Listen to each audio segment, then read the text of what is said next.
So Peter, for a start, I really want to, I know it's taken a long time, but I really want to thank you. Finally, we got here, and I've had a drive of it now, and that was a massive privilege, and it is a mad beast. Well, thank you for coming, and I just love people driving it for the first time because of the reaction. It is just bonkers. I mean, I'm embarrassed at my reaction, and it's so, I'm appreciating its beauty. It's I mean, really it is an pretty. amazing looking machine, isn't it? It really is. So just, briefly do the history of how this came to be yours, why you did what you did, all that stuff. I mean, it's pretty exceptional. I've had the car a long time. I bought it in '92, so it was still a current car at the time. It was only 10 years old, and I bought it because it's a Ferrari. Everybody wants to own a Ferrari, and I was in a position that I was able to afford to buy it.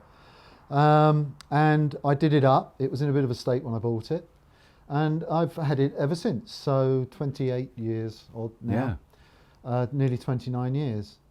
How I came to convert it to electric, I suppose, is the big question. And there's a bit of history. I've been into electric cars since I was watching you on Carpool. Right. Oh, right. And the hybrid thing was coming, and I had a hybrid Lexus at the time. And then, of course, when you went into fully charged, and I bought myself a Tesla purely on the back of that. Wow. I didn't even have a test drive. Right. I just thought, you just ordered it and said, this has got to be right. This has got to be right. So, and of course, there was a lot of other YouTube stuff going around about Teslas. Yeah. It seemed that if you bought a Tesla, you had to have a YouTube channel to go with it. Everybody was doing that. It comes with the territory. So there's a lot of information out there, but also at the same time, I started watching what Richard Morgan was doing at Electric Classic Cars, and I was following him on the social media and YouTube and what have you. And I'd taken this down. There's a chap locally that I take it to every few years, and he just gets rid of all the scratches and the dings for me and the odd bit of rust that appears. And I got it back into this garage, and it was sitting here looking all lovely and shiny. I just took a photo of it and I tweeted it to Richard. Right. And his reply was interesting because he came back. He didn't just say, "Oh, I can convert that to electric for you." He said, "We can make that better." Wow. Okay. And that's when the journey started. I went and saw him and saw what he was doing, the conversions and everything. And this was, to be honest, I was getting tired with this. I was getting bored. A couple of years, it had 8 miles on it, which is the distance to the MOT station and back. Literally, so in a year's driving. Yeah, that's all I do is take it down there and back. And it was starting to be troublesome. You'd started up in the spring and the fuel pump had broken or something. It was just constantly. So I was seriously thinking about getting rid of it. And Lorraine was saying, no, you must keep it. You must keep it. It's your baby. So converting it to electric was going to be an interesting thing. And then when I started to research where we would go with that, I decided to push the button and handed it over to Richard. Right. And the rest, as they say, is history. What I didn't appreciate was just how much better the car was going to be than before. So not only is it faster, it's significantly faster. You've seen all the stats, haven't you? But it handles so much better. And it's just a much more practical, usable vehicle on a daily basis. So would you use this, you now use this more than you had used it when it was a combustion car? Hugely, significantly more. Right. I actually pop down the local shops in it now. Right, yeah. That is amazing. So the thing is, because it's such a, just to go back to the conversion, all the technology that's inside and the batteries and the control system, the motor, everything, is that all just from Tesla, or is it from various different components? I mean, the batteries are Tesla batteries originally. No, these are LG Chem in this one. There we go. Okay, the motor itself is a Tesla. It's out of a P85 that crashed somewhere in America. Right. So that had to be imported. The batteries are LG Chem. They're brand new. Right. But they still had to be imported. And the rest of the technology is a combination of various, mostly Richard, but also some other companies like Zero EV who did the software and the control boards, because obviously Tesla won't let you at their software. No. So that all has to be stripped out and software replaced. So there's quite a lot of development work in it. And of course this is now over 2 years old, this conversion. Right. what they're doing now up there in Wales is even more extraordinary magical. how that's developed. I mean, that is an extraordinary industry that I must admit I didn't see coming 10 years ago. Yeah. That there would be there's lots of it all over the world of refurbing and changing cars, not just classic cars, but even like fairly basic runabouts. People are putting in electric drivetrains and just improving them. Yeah, it is, and it's preserving them as well. Yeah, I mean, yeah. this car will go on for much longer now, Yeah. and it will be used more. And even if I don't keep it, the new owner will be able to use it. And also, it's developed. This has already been through 2 or 3 software upgrades. Right. Not over the air like No, Tesla. no. You have the to fact that drive, you can have drive them. it to Wales, and they plug a laptop in. Yeah. But things are still getting better, and you know, things. A big game changer is I know that Richard and Electric Classic Cars are toying with CCS. Right, because at the moment this has got the equivalent of a Type 2 7 kilowatt Yes. input. Right. So, which is it's a bit of a downside. It just means that I can't go on really long journeys Yeah, with it without planning ahead. But the retrofit, the classic car market, being able to have that CCS will that is a game changer. Yes, yeah, absolutely. So I know they're working. So on then it. the other thing is that the engine, I'm assuming, because like if you take an engine out of a diesel engine out of a Ford Fiesta, probably not a lot of interest in it, but if you take a V8 engine out of a Ferrari, I would imagine the engine has a value and there's people interested in it. Yeah, and I was able to sell the engine and all the other parts, and there's a lot of parts. So I think you mentioned the weight earlier. Yeah. The weight in this car, there was a lot of water in it because the radiators were at the front, the engine at the back, rear. even the pipes had something like 20 pounds of water in them. Wow, of course, yeah. So is the radiators, the petrol tanks, used to be 2 petrol tanks in this, the engine itself and all the various the transmission clutch, the bits. gearbox, and everything like that. Yeah. So I was that's gone back into the used parts market. Right. So they're being recycled and they're keeping other Ferraris going. So it's not gone to waste. No, but presumably then, because it's a difficult thing to discuss the cost of a vehicle like this, because by its very nature, you know, if you're buying a Ferrari, it's an expensive car. Yeah. But well, I mean, I mean, I don't know if you want to tell me how much it costs, but I think there's a lot of people would be interested. But I'm assuming it was not cheap. It wasn't cheap, and I was an early adopter, so it was even a little more expensive than it would be today. No, the conversion cost £60,000. Right. Probably about 50 of that was the conversion. 10 was various bits of.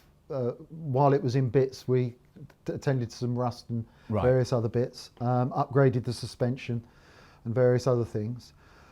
So yeah, it's £60,000. The car itself, this used to be a GTSI, so it was the least powerful 308 made. It was in between the carburetted cars, which are the most desirable ones, and the base model is worth 2 or 3 times this car. Right. This it went through the GTSI, and then they went to the 4-valve to get the power back. This was all to do with emissions regulations. Right. It had the least desirable engine in it. So from that point of view, this was the best candidate to do it with. If you're going to do it to a Ferrari, Yeah. and I know that's highly controversial. A lot of people highly would be controversial. deeply upset. And I'm not saying this.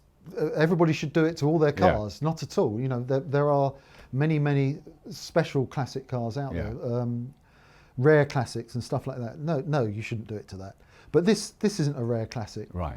Yeah, it's a classic. Yes, it's a Ferrari, and yes, everybody says the engine is the beating heart of a Ferrari. But this car is better in virtually every other way. Yeah. I mean, that is the thing. In fact, I haven't mentioned, now I'm thinking about it when I was driving it, that I drove one last year for a TV show here in the UK,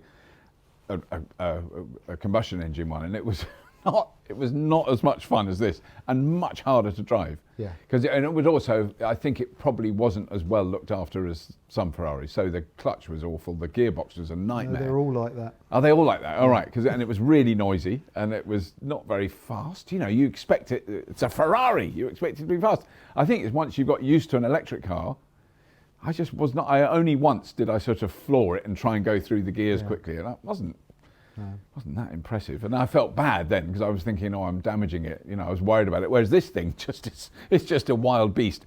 All the fear was in me. I wasn't worried about the car. I knew the car was fine. my heart was under some strain. I think it was. Yeah, but it's very different. It's such from my experience, which is minimal, of having driven a traditional Ferrari in this just leaves it standing. Yeah. This is so much better. It's very different. Yeah. Fantastic. I think it's and also the important thing is what you did with being the early adopter. You know, being the first. There's a great analogy where the first people who went out west in the United States, they got all the arrows in their Ferrari. Yeah, and then someone else came on. Well, this is your great farm. We'll stay here. Yeah. But you did this first, you know, and paid the price in terms of the cost of it. But I mean, now the things I'm hearing about the conversions is they are getting quicker and cheaper and more common. You know, it needed someone to make that leap. It is preserving classic cars. Yeah. And making them much more usable. No, it is amazing. It is incredible. So now the other thing you've been talking about, which I know you haven't done yet, but it's the thing that I thought about straight away when I had an electric car is, I could run my house off this. It struck me that this has got a 45 kilowatt battery in it, and even regular cars spend 90% of the time at home. This is going to spend 99% of its time sat there in the garage, because from October we're in, the weather goes, it's going to get tucked under a dust sheet until April, May next year. So I've got a 45 kilowatt battery sitting here doing nothing. That would run my house for days. Yeah. So hook it up to some solar panels, use the car as my home storage battery, maybe have another small battery on the side so that when I do have this out, the house remains running on something. So, and I think that's going to be an interesting project. So I'm starting working on that now. I started earlier in the year, but some little bug got in the way. Yes. But then, because I think that's the thing. So you think technically it's not that big a jump then to change the software and the hardware to make that plausible? The car's going back to Wales this winter to have some improvements. We're going to put some modern gauges in it and various other bits. Probably put power steering on it. I think you experienced. I feel that I've done a bit of a pump workout. Yes. So and they're going to upgrade some software in the drive unit and various other things. But we're also then going to make it plug compatible, so we will be able to get direct access to the battery management system. I'm hoping that the CCS thing will be around. So you could put a CCS charger in this car? I don't know if it's retrofittable, because the batteries need a lot more management with the CCS. Right. So, but I know that there are people working on it. Yeah. So one way or another, we'll do something. We'll get this car earning some eco credentials somehow. Somehow.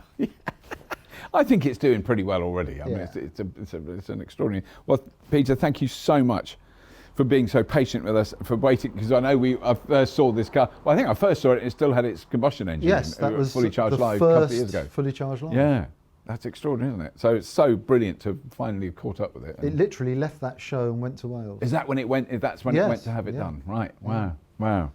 Amazing. No, it is incredible. It is an incredible achievement. Oh, well, congratulations to both you and Richard, because I think he tightened some bolts. He did a bit more of that. And the guys there, he's got a fantastic amazing team. Yeah, no, brilliant. Doing some amazing jobs. But that is great. Thank you so much. It's been a real, genuine pleasure having a go in it. Absolutely. My pleasure's been mine. Thank you.